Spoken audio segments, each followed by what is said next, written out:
这个为什么叫鹿角虫呢？它这个直接把鹿角这个本来的意思冠名在上面了。从这边看，非常像麋鹿的这个大角哦，非常的壮观，它直接被冠以鹿角虫的这个称号。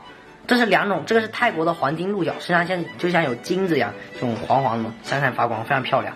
然后这个是台湾鹿角，整体偏黑色，但是也这个非常的漂亮，介于哑光和亮面之间的。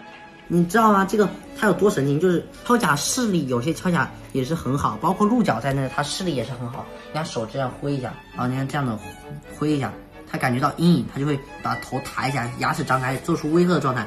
随着你的手的阴影挥动才挥动，就它把你的手当做敌人了。包括它的这个身体也是非常敏感的，它会碰一下，你看它是不是转过来了？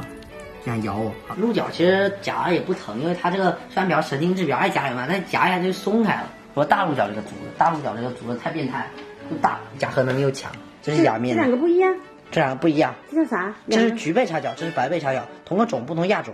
橘背的身上很橘，发橘，然后这个白背的做成标本完之后，它的这个身上是发白的，活的时候有点偏橘，但是做完标本然后它这个因为褪色，然后会变成浅黄色，非常浅。叉角就是因为它这个角像一个巨大的叉子，这个叉角又有个名字叫做六节，你们知道为什么就是六节吗？看吗？我抓住它触须，你数数它这个骨大的腮边有多少节？1、2、3、4、5、6，是不是6个节？骨大它的腮边有6个节，所以叫做六节。